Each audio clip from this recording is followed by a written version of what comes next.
The morning the envelope arrived, the city wore rain like a pressed suit.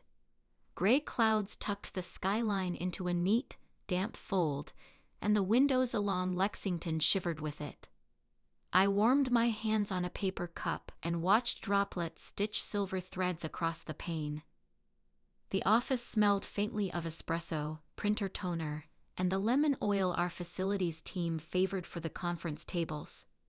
The first elevator exhaled its cargo of early risers, and I sat in my corner office, not yet ready to be anyone's answer. I had cut coffee twice in recent years, first for sleep, then for dignity, but I had reinstated it the month our firm landed the Bennington Tower redesign. Publishing made our name. Architecture kept it. We had built ourselves into a boutique hybrid, a place where narrative met space, where brand mythologies were translated into marble and light. I ran the strategy division, the hinge between the client's story and the designer's plans. On good days, I orchestrated brilliant collisions. On bad days, I negotiated truces between egos as large as buildings. It was a good day, or poised to be one, right up until the courier slid a thick manila envelope across my assistant's desk with a quiet apology for the rain he had trailed behind him. She waved him off, wiped the moisture from the corner, and brought it to me. Her nails, glossy ox blood, were a small fire in the grayness. "From legal," she said. "For you. Priority." The flap had already been sliced. Inside lay a crisp set of documents that shouldn't have belonged to me. The name at the top, his name, shook something steady in me. I touched it the way one might touch a piano key that isn't supposed to sound, just to make sure it does. Divorce. There are words that bruise the air as they move through it. I sat with mine, the room going quiet around the steady hum of the building. The envelope had been misrouted. The paralegal's sticky note made that clear. But for a long moment, the mistake felt like a disclosure the city itself had conspired to make. I inhaled, counting toward 10 like my therapist had taught me, and in that small discipline I discovered how much I already knew. The way he paused before accepting a calendar invite after 6, the careful attention that veered away from intimacy, the ring that sometimes was there and sometimes wasn't. His name was Max Harriman. 3 months earlier he had arrived as our new COO, brought in to clean lines and sharpen edges, to contain the mess of genius that had become our brand. He was 10 years my senior, but moved with an economy I found younger than his age. Precise, unshowy, the muscle memory of a long career measured in quiet wins. He shook hands like he meant it and listened like the thing you said mattered. I'd seen him in boardrooms for years, on the other side of deals, a rumor of competence trailing him the way good cologne trails a man even after he has left the elevator. We had shared nothing but reports, and the occasional restrained smile across a conference table, the kind that suggests both recognition and denial. That denial had structure. It was the architecture we built for ourselves when we needed to get through a day without tripping over what our eyes insisted on noticing. I slid the papers back into their envelope, wiped the rain-watered oil from my fingerprints with a cloth, and carried them to legal. The paralegal, cheeks pink, thanked me as if I had returned a cat. I told her the error stayed between us. She nodded, grateful, knowing that rumors move faster than facts, especially in buildings with glass walls. When I stepped into the elevator to return upstairs, he was there. He had the sort of presence that made the small box feel arranged around him. The doors shuttered closed, and the car rose with the gentle insistence of machinery that has decided you are going where you are going whether or not you have decided it first. He nodded, that half-smile forming before he chose it. "Morning, Maya." I acknowledged him, told myself my heartbeat was simply the elevator's hum in my ribs. He asked if the storm had held me up. I said the storm had been polite, only delaying the barista's patience, and we rode the rest of the way in a silence that could have been comfortable if not for the way every surface reflected him back to me. When the doors opened, the scent of rain-wet wool followed him into the hallway like an afterthought. By noon, we were in a war room together.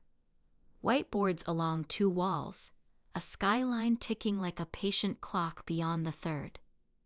The Bennington team had taken over the space for the quarter, anchoring corkboards with pins and pencil sketches, layering iterations until the present idea was both visible and provisional. Max leaned at the far end of the lengthened table while I walked the client's narrative through our scheme. How the company's past generosity could be held in the atrium, how transparency could be literal without violating privacy, how daylight could be made a partner in their brand promise. He listened. He always did. He asked a question that didn't insult itself by pretending to be smarter than it was. When he put his hands in his pockets, I noticed the way his shoulders relaxed. When he took them out, he was about to ask the real question. He did, and I answered, and the room's center of gravity shifted just a little toward a version of the building that might actually deserve to exist. After, the team dispersed to draft and calibrate. He remained, making notes. I gathered my materials slowly, not to linger, but because I had learned that speed is sometimes a kind of surrender. He was careful with his carelessness. His jacket lay folded on the chair, in that practiced way of people who travel too often to crumple anything. He asked me to stay a moment. He motioned to the glass wall, to the rain's steady progress, to the small river the rooftop patio had made of the gutter. He said the work was good, and would be better if we could thread discipline through the concept without pinning it to the wall. He said he'd like me to join the oversight committee. He didn't apologize for asking more of me. He trusted that the request itself had its own respect. I said yes because I didn't know how not to. By evening, the office had thinned. The junior staff arranged their weekends in ascending tones of optimism. I stayed. My son had left for college the previous fall, and my apartment had developed an echo around that absence. Work had a sound that reassured me. The printer's reliable chatter, the elevator's distant sigh, the low wash of jazz, someone always left playing on the 4th floor, right at the edge of hearing, it formed a tide that carried me safely past 9. He returned around 9:30, a blue file in hand. He asked if I'd mind looking at it, the way people ask a favor they know they have already earned. We stood together near the windows, the city light tossed and restless, and reviewed a contractor bid that seemed too low to be honest. The contractor had a reputation that arrived 2 minutes before he did. If you didn't stand firmly where you meant to stand, you would find yourself on his side of the numbers in under a week. I said so. He watched me with his full attention, that gift that costs nothing and is worth almost everything. He said he agreed and would prefer to bow out of the relationship gracefully before it turned rancid. He asked whether I would mind drafting the communication since the contractor liked me and would hear it better if the disappointment came from my desk. I felt a tightness behind my breastbone ease. I can do that, I said. He nodded, not in approval, but in complicity, the recognition that we each had to do the braver thing before the clever thing. The elevator hummed. The rain came on again, softer this time, like someone trying to close a door quietly. As he turned to leave, he paused. He seemed to weigh something, then spoke with a measured absence of performance. He said there had been personal distractions lately, things that had nothing to do with the office, and if he had seemed distant or abrupt, he hoped I would assume competence even when charm failed. Divorce was the word that hovered between us like a lit match we both agree not to touch. I understand, I told him. The truth of that understanding moved through me like the deep warmth of espresso after a long day when you no longer deserve it, but you need it anyway. He thanked me, and we moved away from whatever we both had not said.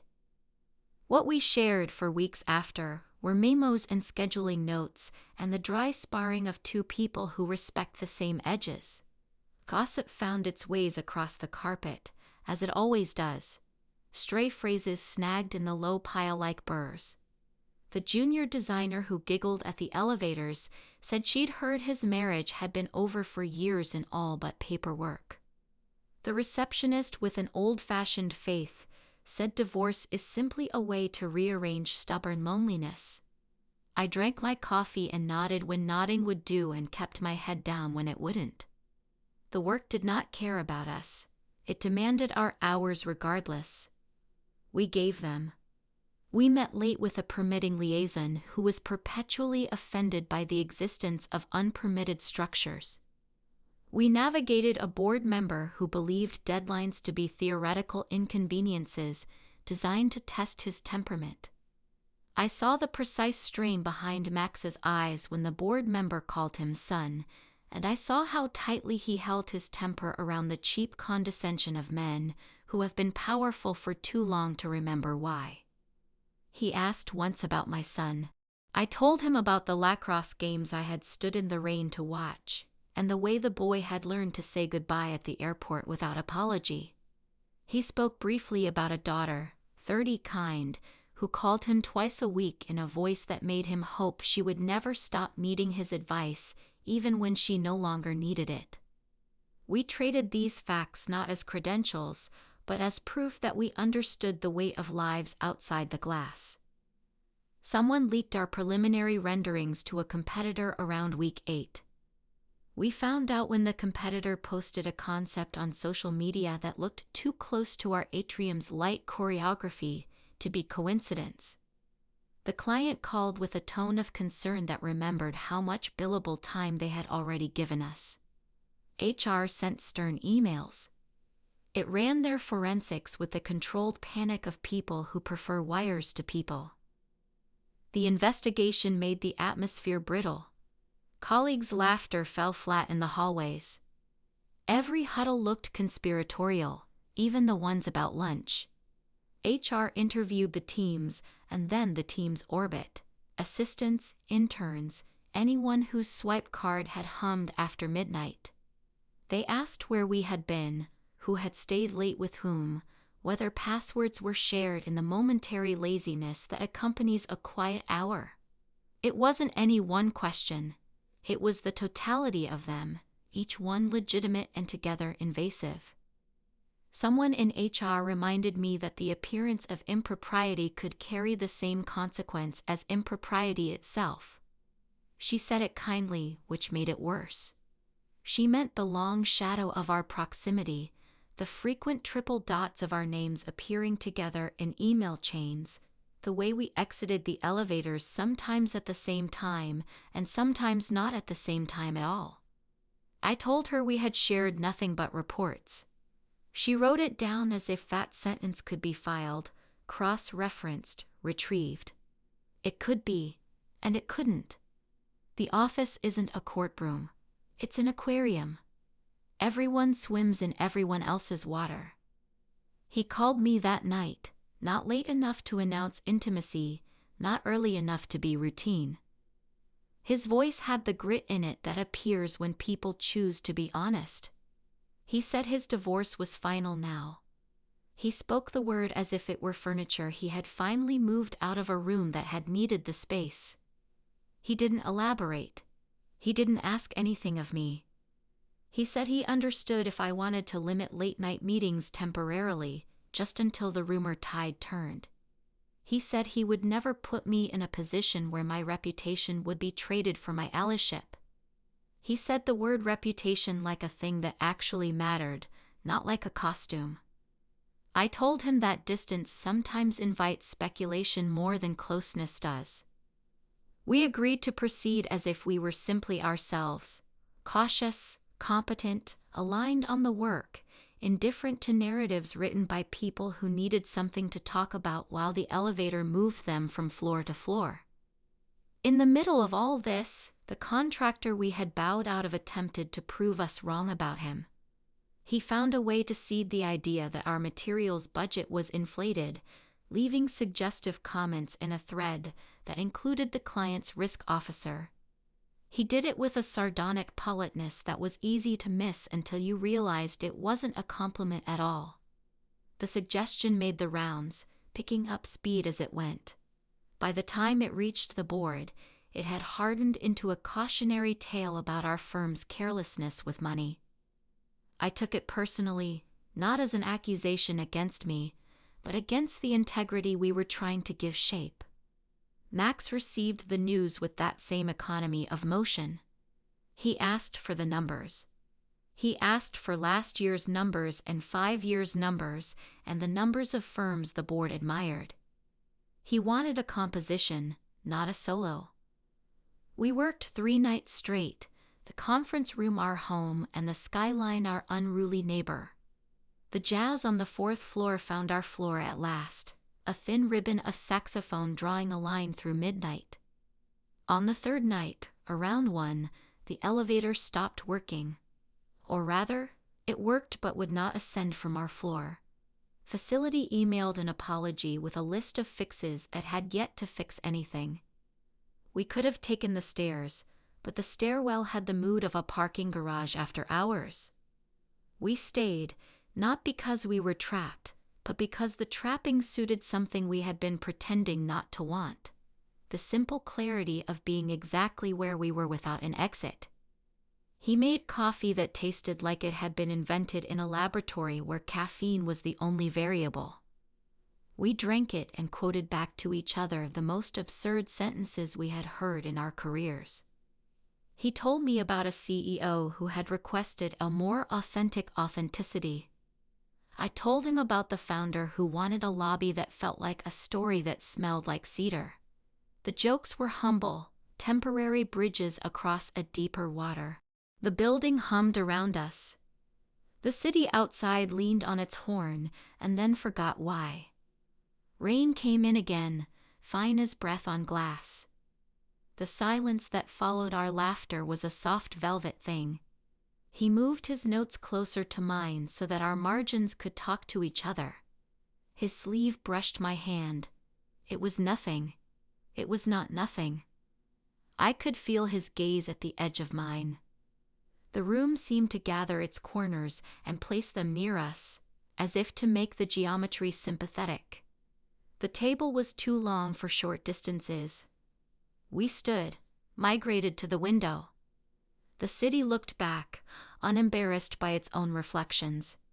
He spoke, not to move us forward, but to tell the truth more completely than he had before. He said he had been married to an arrangement of obligations and kindness for a long time. He said he had not been lonely. He had been sequestered. He said he hadn't meant to notice me. He said he knew he had, and he apologized for the way noticing becomes a presence sometimes, even when it isn't invited to. If he had reached for me, it would have been easier to refuse. If he had given it language that cheapened it, I could have shored up my boundaries with a briskness I had relied on for years. But he gave it the respect that made it hard to ignore. He asked nothing. He said he would ensure that HR never saw any reason to enter our names into the same file folder again, if that's what I wanted.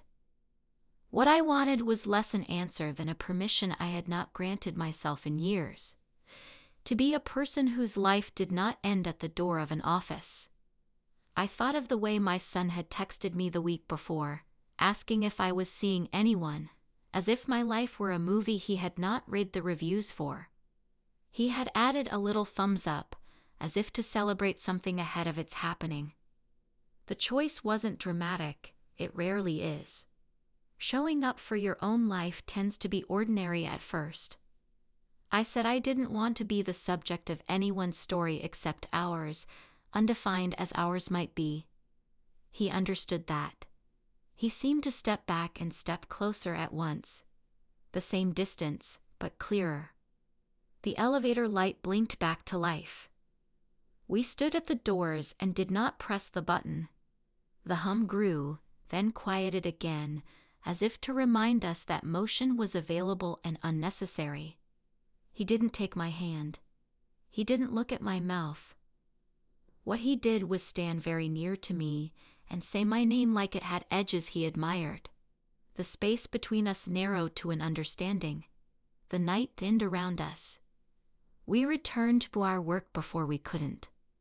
The crisis did not respect that moment. It worsened.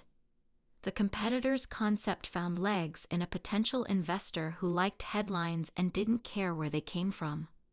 The client's board scheduled a special session to question our capability to keep proprietary work sealed from weather and theft. HR leaned harder into their interviews, and someone floated the phrase undisclosed relationship as if a word could be both accusation and evidence. I learned who had leaked the renderings from a line assistant in permitting who eyed me the way people do when they feel implicated by someone else's crime. She had found a USB drive in a supply closet. Not a spy movie device. Just a plastic stub with the logo of the competitor stored among rubber bands. She thought it was someone's old music. It wasn't. The files included our atrium concept and a series of emails forwarded from a junior designer's account out to a dummy address. By the time it had confirmed it, the designer had moved to another city with a new job offer that suddenly made sense. He had wanted to be recognized faster than recognition could responsibly come. He had wanted to be seen and overcorrected for it. It would have been clean to say he had been bribed, but the truth was less satisfying and more common. He had been complimented, then flattered, then exploited. We presented everything to the board, our plan in one hand and our proof in the other. The contractor's suggestion fell apart under numbers that stood up even when you yelled at them. Max moved easily through his portion, not to persuade, but to clarify. He offered our vulnerabilities before anyone could weaponize them. 2 missed deadlines that resulted from a city inspection delay. 1 budget amendment made with appropriate consent. He put the weak pieces in the light, and then stood beside them, not hiding, not daring anyone to strike, just being responsible for them. The room's temperature shifted. People are relieved when you do their work for them, especially the work of deciding whom to trust. Our client breathed easier, and when hard questions followed, they had less venom in them. When we left, the hallway felt like a draft that had finally found the open window it had been hunting. Everything could have calmed then. It didn't, not yet. An HR rep, gentle to the point of brittleness, asked me to confirm my relationship with the COO. The definite article made me laugh, and she flinched, as if humor were another form of guilt. I told her the truth, that we had never broken policy, that we had never discussed our private lives on company channels. She asked whether anyone had seen us after hours. I said yes. Often. The janitorial staff, the night shift security guard, the vending machines. She wanted a statement. I wanted a life. That night, he and I stepped out into the rain without umbrellas, the storm more lace than curtain. We walked to the small wine bar on 43rd, where the jazz was closer than the 4th floor had ever been, and sat at a table that made every conversation around us sound like a rehearsal for a play that would never be performed. He told me the divorce had been final for 2 weeks. He said the papers had been misrouted initially, landed on the wrong desk. The corner of his mouth softened with the private joke of it.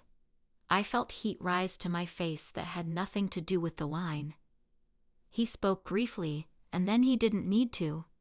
He was not a man given to speeches about himself. He mentioned a long separation arranged to keep a fragile peace. He mentioned the courage required to end something still functioning because it wasn't doing what it was supposed to do. He expressed regret without nostalgia and gratitude without pretense. And then he surprised me. He told me he worried about me. He said he had watched me in rooms where I made other people smarter and kinder than they were and knew it must be exhausting. He said he wanted to be a place where I could be stupid and mean occasionally, if only to remember that kindness was a choice, not a sentence. There are confessions that are really offers. This was both. I told him I had built my life so carefully I sometimes forgot it had doors. I told him the silence of my apartment had started to sound like judgment. I told him the office's glass made me feel honest because I could always see through it.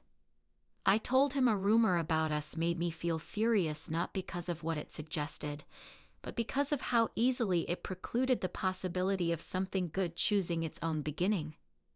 He understood. He reached across the small table, his hand not on mine but near it, and the space filled with the subtle private electricity that happens when two people align their intentions without a deadline. The rain tapped out its useless coat against the window. The waiter refilled our glasses as if the night had been designed for it.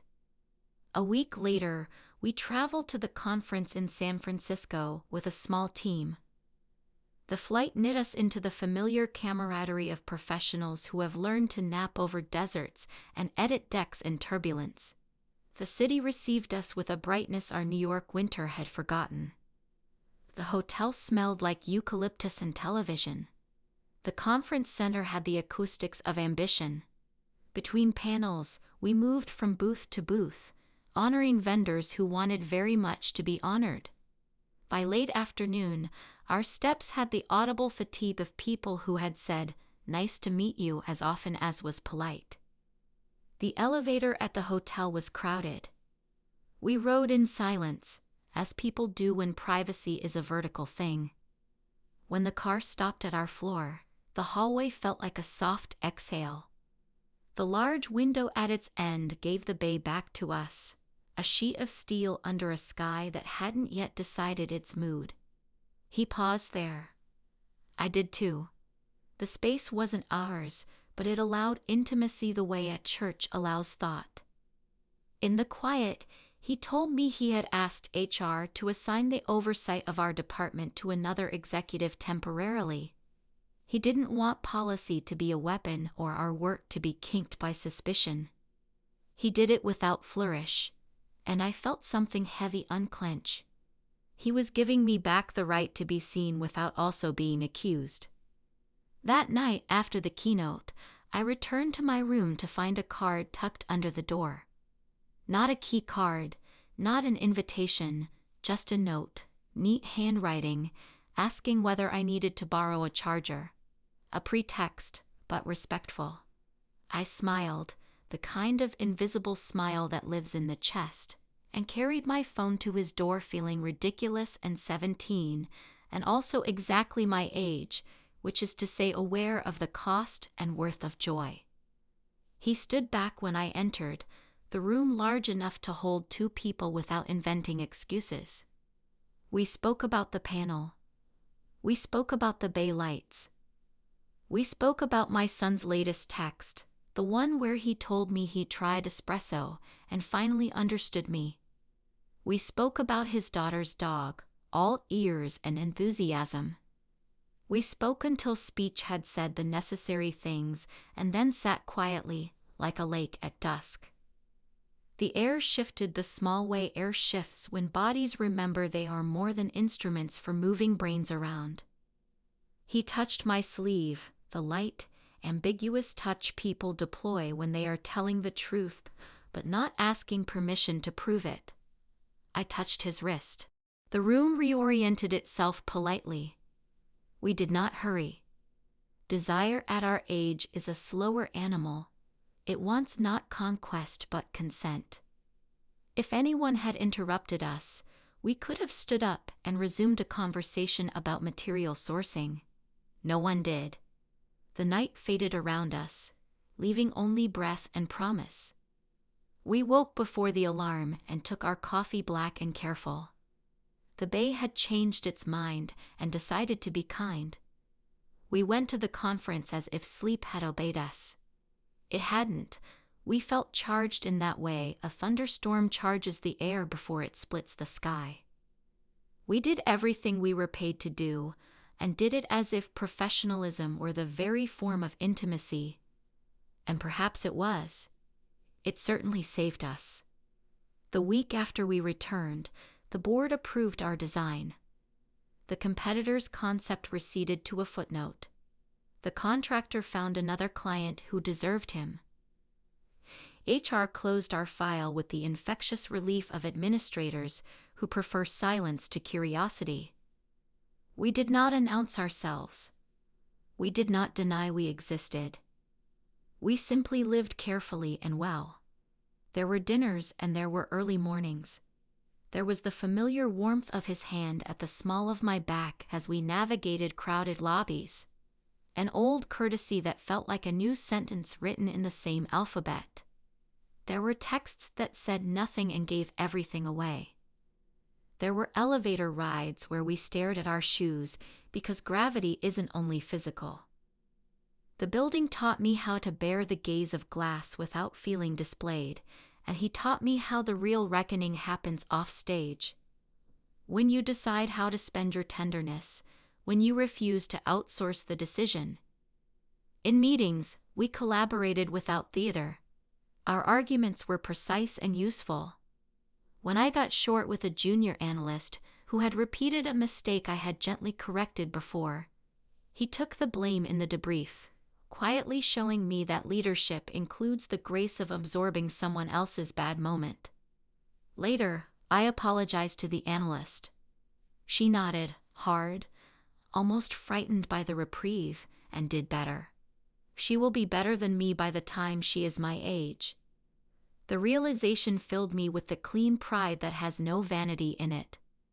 On a Friday 2 months later, I arrived early to find a small plant on my desk, still damp from its last drink. A note leaned against it on a simple white card. I thought your office could use something that grows. No signature. No need. The plant sat like an honest secret in the corner of the glass where afternoon sun collected. People noticed and said nice things. No one asked who had left it. Perhaps they knew. Perhaps they were too kind to make me say the name out loud. The Bennington groundbreaking happened under an impossible sky. The city provided a theater of clouds that posed and passed. Speeches were made in the windy cheer of civic optimism. A photographer caught us both looking at the same point on the horizon and made a captionless post that still managed to say everything it needed to. My son came, lanky and happy to be colder than he preferred for my sake. He shook Max's hand with a seriousness that made me swallow hard. Later, he said he liked him. He said it the way sons forgive their mothers for being human. In the weeks that followed, we learned each other's quiet rituals. His love of jazz was not casual. He could name the late-night set lists at 2 different bars and the years when the saxophonist made his best mistakes. My affection for rain had a history. A childhood summer where the only relief from heat came at 3 every afternoon when the sky decided to be generous. We learned how to work in adjoining rooms and feel more together than in the same one. We learned how to argue without threatening retreat. We learned how to stand in an elevator and do nothing inappropriate and still walk out feeling as if something had happened. He did not move into my apartment, and I did not move into his. We let the distance between our doors carry messages we didn't yet have the vocabulary for. Evenings when my apartment's echo worried me less, he'd leave me there with a kiss like punctuation. Nights when his place felt too neat, he'd ask me to leave a scarf on the chair, a small disorder that signaled presence. We were careful with joy because neither of us believed in squandering what had taken effort to claim. One night, late spring, I woke to a storm. The rain was honest and loud. The lightning counted itself. I made coffee, this time not for fortification, but for companionship, and watched the city glass make a theater of the weather. He stirred on the couch, where he had fallen asleep reading a bid. He had the look of a boy who has been told the game can continue even after the streetlights come on. I thought about the day the envelope had landed on my desk, and how I had touched his name the way you touch a piano key you aren't supposed to play. I thought about how a life can pivot on the hum of an elevator and the scent of rain-wet wool. At work, the roomers had grown bored and turned their attention to fresher prey. New hires brought with them a new set of narratives. The board chased new worries. HR, perhaps, found another pair of names to sit gently in a folder and hope not to open again. Our reputations did the useful thing. They stabilized into the truth of our daily behavior. No flourish, no scandal, just the consistent decency of showing up and doing what we promised. The building, meanwhile, rose. Our atrium made light behave. The walkway we had argued about for an hour more than it deserved became the axis that justified everything else. On the day the glass panels arrived, we stood beneath the crane and felt the particular suspense of watching the future be lifted into place by cables barely thicker than the ropes in a gymnasium. A crewman swore softly when the wind caught one panel and then caught itself. He looked at us as if we had asked the weather to cooperate and knew it might. I visited the site at dusk a month later, when the city had begun its ritual of turning itself into an array of cores of light. The atrium held the last of the day like a lantern's memory. Voices echoed just enough to make belong feel like a sound. I walked the perimeter and thought of all the rooms where I had spent my life and all the rooms that had not yet learned my name. I thought of the elevator that had once hummed and then chosen quiet, granting us privacy that was no one's to grant. I thought of the small plant on my desk and the way it had tilted toward the window to find what it needed. He arrived quietly, because that was the way he entered every room, no announcement, just presence. He stood beside me, our shoulders nearly touching, the warmth his body carried arriving a half-second before the rest of him. We looked at what we had made and not made, the way people do when the sum exceeds each part and the math feels spiritual. He said my name. I said his. This is what intimacy becomes at our age. The simplest words acquiring architecture enough to stand in. Weeks later, the office exhaled early one Friday. The juniors left in pairs, laughing about a rooftop drink near the river. The hum of the building softened. I stayed, watching the light dim in increments, ridiculous in the pleasure it gave me. He joined me at the window with 2 paper cups. Outside, the first fine rain began, the city remembering how to wash itself gently. The jazz from the 4th floor reached us, brushed by the hallway's acoustics into something like a blessing. We talked about nothing easily, what the weekend might be, whether the new analyst would find her rhythm, if the espresso machine was truly dying or simply dramatic. The office lights dimmed one by one as motion sensors made their small judgments. In the reflection on the glass, I saw us as everyone else would. 2 colleagues, standing close, sharing a view and perhaps a joke, a certain ease between them. And in the real space, the one with air and heartbeat, I felt what we were. The survivors of our own carefulness, the inheritors of a quiet we had earned by telling the truth gently to ourselves and each other. He touched the small of my back, the old gesture again, curated and complete. I turned just enough to make the choice visible. He smiled in that subtle way of his, the one that assumes the present is as valuable as any future it might promise. We stood until the lights clicked into their after-hours hush, and the rain made the city into a softer version of itself. In the glass, our shadows lingered near each other, untidy and accurate, and I understood that in a world built of transparency, we had found the one thing that could hold us without spectacle. Choice, not chance, had brought us here. And for the first time in a very long time, I felt the warm, merciful certainty that I had chosen well.